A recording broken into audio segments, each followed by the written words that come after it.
Bismillahirrahmanirrahim. Assalamualaikum warahmatullahi wabarakatuh.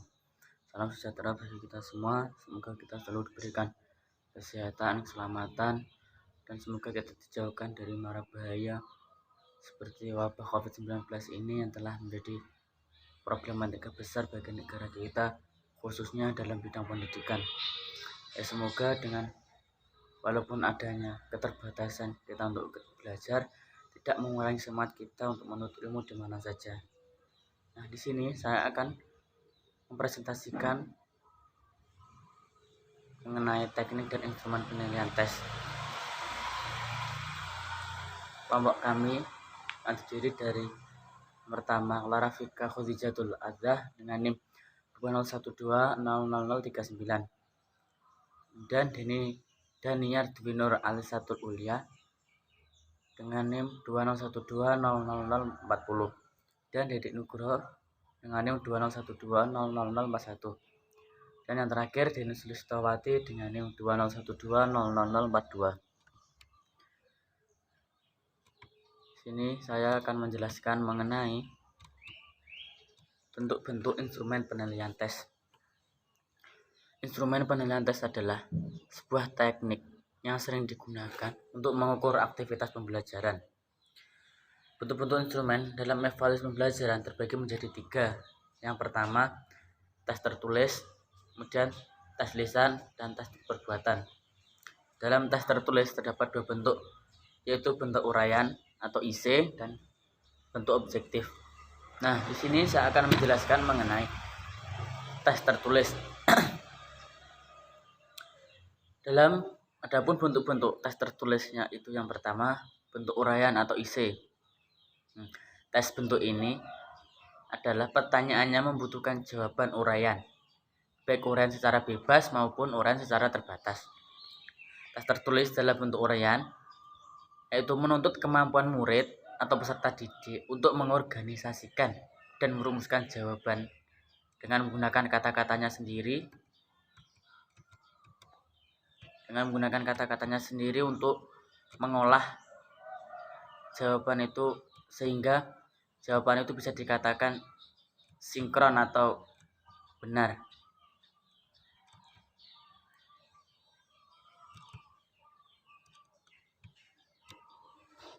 Nah, terus kemudian contohnya dalam uraian bebas ya. Sebutkan manfaat belajar penaksiran dalam kehidupan sehari-hari dan berikan contohnya. Nah, mungkin itu contoh soal terkait tentang uraian bebas. Jadi kita bisa menjawabnya dengan apa yang ada di pikiran kita untuk menjawab pertanyaan tersebut. Itu mengenai uraian bebas. Nah, kemudian saya akan memberikan contoh mengenai uraian terbatas. Contohnya, semisal Denny akan memasukkan 21 kelereng warna merah dan 28 kelereng warna biru dalam kotak. Nah, tiap kotak berisi kelereng merah yang sama banyak dan kelereng biru yang sama banyak pula. Nah, pertanyaannya, berapa banyak kotak yang diperlukan? Berapa kelereng merah dan kelereng biru dalam setiap kotak? Itu mungkin jawaban uraian terbatas. Jadi kita terbatas, tidak bisa banyak menggunakan pikiran kita untuk bisa menjawab pertanyaan tersebut. Mungkin kan jawabannya pasti, soalnya terkait dengan angka, dengan hitung-hitungan itu terbatas kita dalam memikirnya. Nah, kemudian karakteristik tes tersebut yaitu bentuk pertanyaan dan perintah menghendaki jawaban berupa uraian atau isi tadi atau paparan kalimat yang cukup panjang. Selain itu juga untuk menuntut kepada tester atau peserta didik tadi untuk memberikan penjelasan, komentar, penafsiran, dan membandingkan, membedakan, dan sebagainya. Dari penjelasan tersebut tentunya setiap tes memiliki kelebihan dan kekurangan. Nah, di sini saya akan menambahkan mengenai kelebihan tes uraian atau IC tadi. Yang pertama, penyusunan pertanyaan tes sangat mudah dan membutuhkan waktu yang sangat singkat. Kedua, yang menjawab pertanyaan mempunyai kebebasan dalam menjawab dan mengungkapkan apa isi dalam pikirannya. Kemudian yang ketiga, lebih hemat karena tidak memerlukan kertas yang lebih banyak. Nah, selain dari kelebihan tes tertulis, ada pun kekurangan dari tes tertulis, yaitu tidak dapat digunakan menguji pelajaran yang lebih luas sehingga mereka tidak dapat menilai isi pengaduan siswa yang sebenarnya. Kemudian yang kedua, kemungkinan jawaban dan penjelasan sulit dijelaskan dalam penilaian. Nah, yang ketiga, tulisan dan cerita pendek yang baik atau buruk dengan jawaban yang sama dapat memudahkan menimbulkan evaluasi dan perskoran yang kurang objektif. Mungkin itu penjelasan mengenai tes tertulis atau uraian tadi. Kemudian yaitu bentuk objektif. Tes objektif disebut juga jawaban singkat. Tes ini terdiri dari soal atau item. Serta tes dapat menjawab dengan memilih salah satu atau lebih di antara beberapa kemungkinan jawaban yang telah dipasangkan dalam setiap item atau soal atau tulisan jawabannya di beberapa tempat dalam bentuk kata atau beberapa simbol yang telah disediakan untuk setiap item yang bersangkutan. Nah, tes objektif merupakan tes tertulis berupa pertanyaan yang harus dijawab oleh peserta didik yang memiliki beberapa jenis, yaitu yang pertama pilihan ganda, pilihan benar atau salah, menjodohkan soal atau isian singkat. Nah, adapun terdapat beberapa bentuk tes objektif, yaitu completion test, terdiri dari tes melengkapi dan tes mengisi titik-titik kosong. Kemudian selection type, yaitu terdiri dari memilih benar atau salah dalam pertanyaan, dan pilihan ganda atau menjodohkan jawaban. Terdapat dua jenis tes pilihan ganda yang dijadikan sebagai soal, yaitu sebagai berikut. Yang pertama, jenis pilihan benar, yaitu dalam soal hanya memiliki satu kemungkinan jawaban benar, dan yang lainnya itu alternatif jawaban yang salah. Kemudian yang kedua, jenis jawaban terbaik, yaitu pertanyaan yang membutuhkan pemahaman, penerapan atau interpretasi informasi sosial. Ketika ada berbagai macam jawaban, maka jawaban terbaik yang disetujui oleh para ahli. Nah, mungkin itu penjelasan dari saya mengenai tes tertulis, yaitu yang pertama tadi tes uraian dan yang kedua tes objektif. Mungkin itu yang bisa saya jelaskan. Kemudian presentasi akan dilanjutkan oleh Mbak Clara Vika. Perkenalkan, nama saya Clara Vika Khadijatul Adha dengan NIM 201200039. Di sini saya akan melanjutkan presentasi dari teman saya, yaitu yang selanjutnya tentang tes lisan.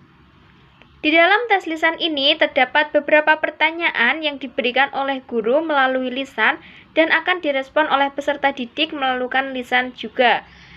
Dalam adanya tes lisan ini akan menumbuhkan sikap rasa percaya diri, berani dalam diri peserta didik. Dan dalam menjawab suatu pertanyaan lisan dari guru ini, peserta didik dapat menggunakan kata-kata, frase, ataupun kalimat. Dalam hal pemeriksaan jawaban yang disampaikan oleh tester atau yang dites, maka tester harus mengetahui beberapa pedoman yang harus dikendalikan. Yang pertama yaitu jawaban yang lengkap diberikan oleh tester, yaitu untuk mengetahui apakah jawaban-jawaban yang diberikan tester sudah sesuai dengan ketentuan yang telah disusun oleh tester. Maka, seorang tester ini harus menjawab dengan lengkap sesuai dengan ketentuan yang telah diberikan. Dan pedoman yang kedua yaitu tester yang lancar dalam menyampaikan jawaban. Maksudnya, untuk mengetahui apakah jawaban lisan yang disampaikan oleh tester sudah lancar dan sesuai dengan tingkat pemahaman berdasar pertanyaan yang diterima oleh tester. Jadi, sebelum tester menjawab ini, ia harus memahami betul konteks dari pertanyaannya, sehingga ketika ia menjawab secara lisan, ia dapat menyampaikan dengan lancar. Dan pedoman yang ketiga yang harus diperhatikan oleh tester yaitu jawaban yang disampaikan sesuai dengan kebenaran. Maksudnya, jawaban yang disampaikan tester secara lancar dan jelas di depan tester sesuai dengan pertanyaan yang diberikan. Maka dari itu, tester harus benar-benar memperhatikan jawaban apakah sesuai dengan kebenaran atau malah sebaliknya. Maka dari itu di sini tester diminta untuk mendengarkan tester dalam menyampaikan jawabannya. Apakah jawaban tester ini sudah benar-benar sesuai dengan kebenaran atau masih sebaliknya. Dan pedoman yang selanjutnya yang harus diperhatikan yaitu tester yang mampu mempertahankan pendapat. Maksudnya di sini yang disampaikan oleh tester apakah sudah penuh dengan keyakinan dan kebenaran atau masih sebaliknya. Jadi sebelum tester menyampaikan pendapat atau menyampaikan jawabannya, ia harus memiliki keyakinan dalam dirinya bahwa jawabannya benar sesuai dengan jawaban pada pertanyaan yang disampaikan oleh tester. Dan pedoman yang terakhir yang harus diperhatikan yaitu adanya presentase dari jawaban sukar, mudah, sedang, dan sulit. Jadi dalam proses penilaian tes lisan ini, tester atau yang dites atau peserta didik harus mengetahui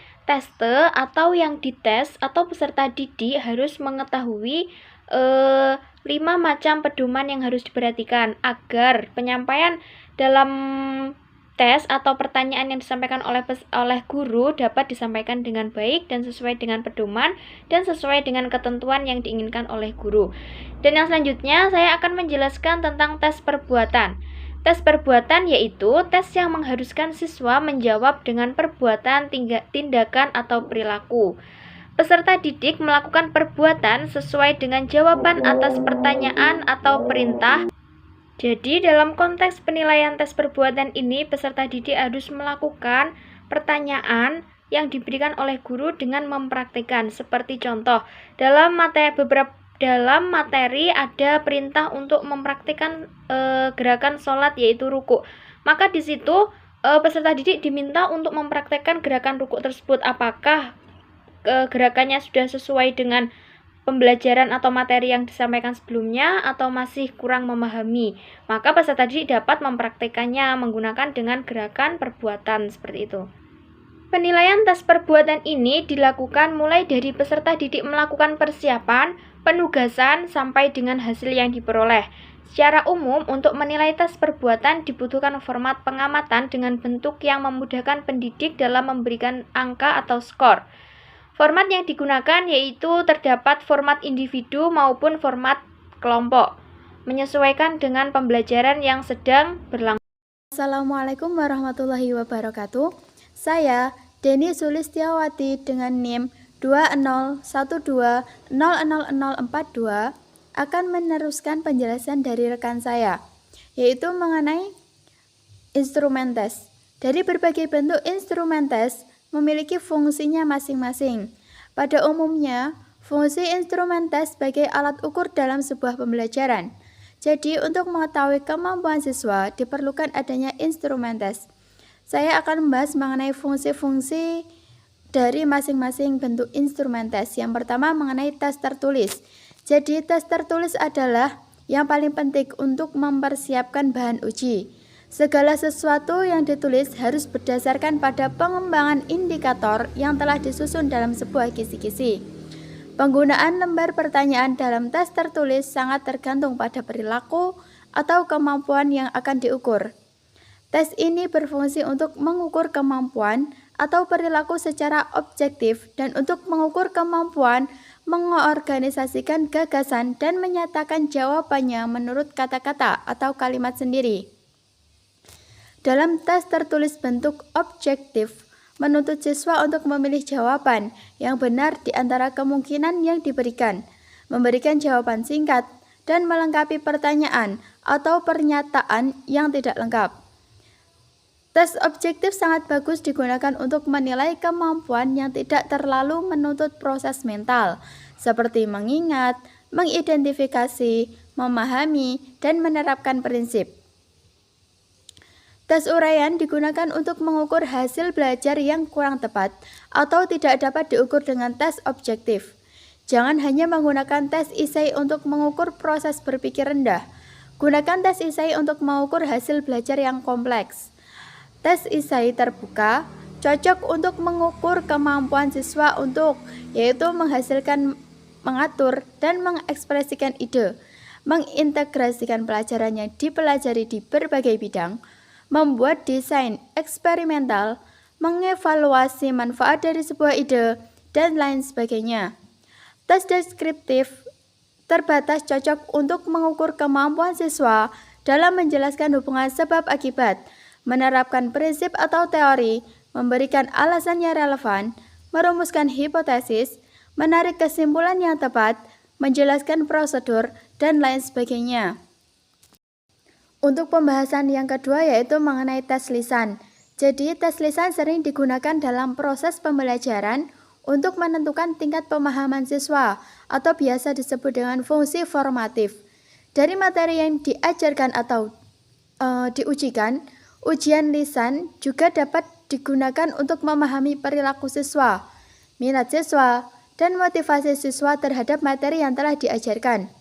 Ujian lisan adalah ujian-ujian yang diselenggarakan dengan cara tanya jawab langsung antara pendidik dan peserta didik.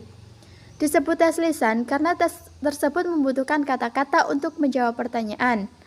Tes lisan dirancang untuk mengembangkan sikap berpendapat yang berani dan menguji penguasaan pengetahuan untuk meningkatkan pembelajaran, kepercayaan diri, dan komunikasi yang efektif.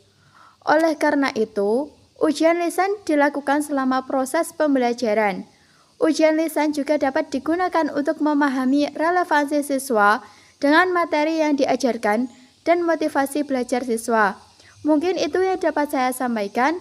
Materi selanjutnya akan dijelaskan oleh rekan saya. Terima kasih.